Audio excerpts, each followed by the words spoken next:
Mag-continue na tayo. Ito na ang lesson 1B. Lesson 1, letter B.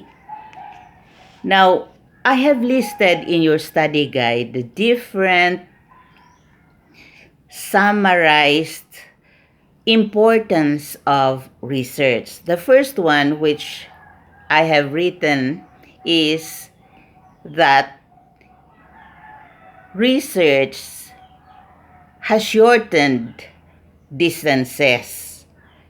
How? Through communication and transportation.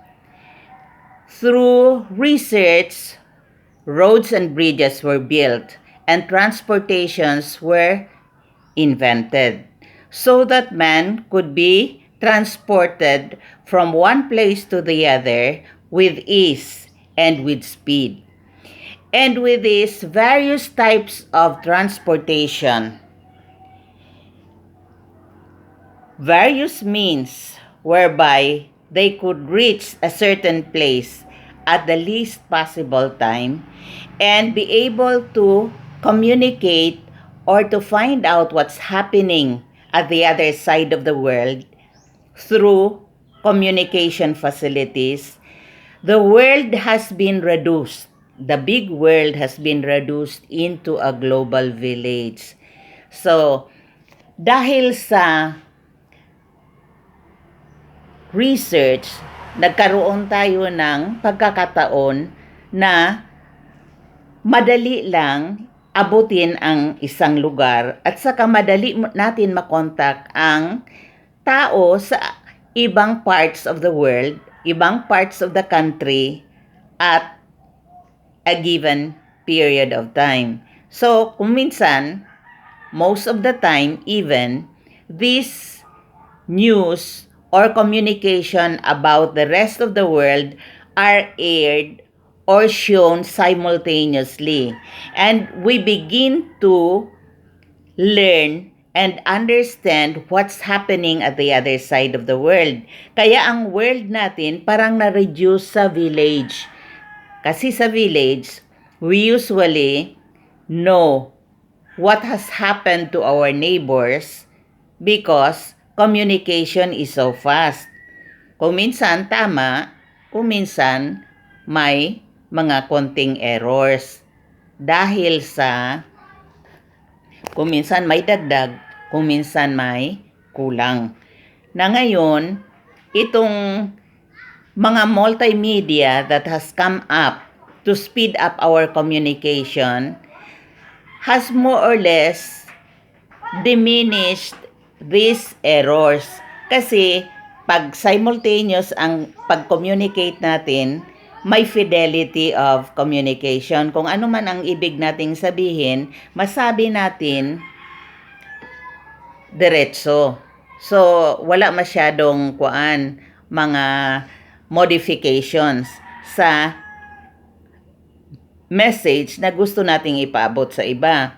Kaya lang kung minsan, ang miscommunication would depend on the understanding of the person receiving the information. Kasi bawat isa sa atin mayroon frames of reference. Ang frames of reference, yung mga memory na nandito sa utak natin dahil nga sa mga nangyari sa atin. So, based on our experiences, mayroon tayong mga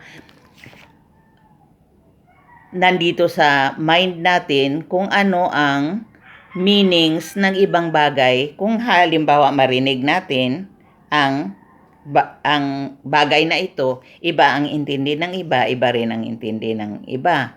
So, ngayon, dahil sa may ganito nga, may mga miscommunications, meron naman, nag-research naman ang mga tao at saka nag-offer ng mga,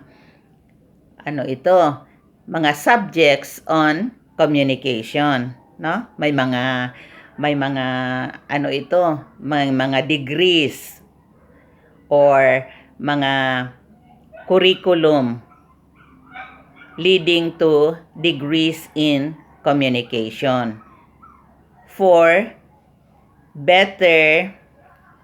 facility, and understanding what is supposed to be communicated. So, meron tayong maraming gadgets. However, itong mga gadgets natin for communication purposes that can hasten the transfer of information from one source to the other and to spread this simultaneously worldwide, marami ngayon dahil sa advancement made through research. So dahil dito, meron tayong shortened distances, meron tayong effective communication facilities that can more or less bring in other people to understand and to receive the communication, the news, the information happening at one side of the world. Na ngayon, dahil dito sa shortened communication, hindi na masyadong difficult ang pag-transport. Hindi na difficult ang travel ng tao from one place to the other. Pati ang production nila from the farm to the market and from the factory to the consumers facilitated na through transportation and communication. Parang malapit na masyado. So, ang isang advantage na nakuha natin through research is the shortening of distances through communication and transportation. Another is the improved agricultural and industrial production. So marami tayong mga machineries for industries. Marami tayong machineries for farm production. So noon, kuan lang, plow. Before the plow, kuan lang, yung kahoy, wood that they would sharpen the end, and then they would use this to bore hole on the ground for the seeds that they would drop and raise in a given area. Kaya lang, pag ganito ang gagawin natin, masyadong konti lang ang maproduce natin. Pero eventually, giharnish nila ang karabaw with the use of a plow. And eventually, meron tayong mga machineries. May mga tractors na tayo. So, with the use of tractors, wider areas can be cultivated and greater production is expected. When we have greater production, then we would have more raw materials for the factories to produce the goods which would reach the consumers.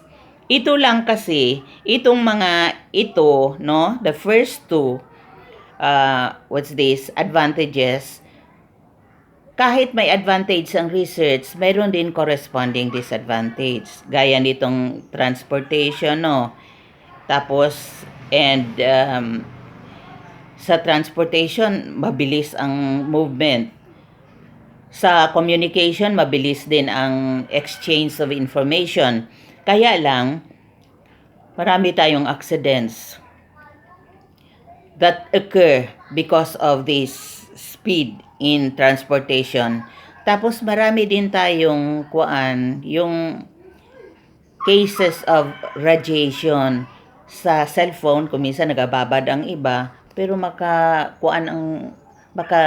yung radiation, may side effect which would more or less detrimental to the health of a person. So, nagkakasakit ka. Kung minsan, wala pa masyadong gamot para dito. So, kung minsan, ang iba na hindi maagapan would die out of this. So, for every good that research would bring in, there would also be some of the what's this? The disadvantage and harm that comes along with it. Itong marami tayong ma-produce with the use of machinery. Marami din tao ang mawala ng trabaho. So, instead of hiring people to do the job, kunti na lang ang ma-hire ng tao dahil ginagawa na ng machine. So, nagiging jobless ang iba.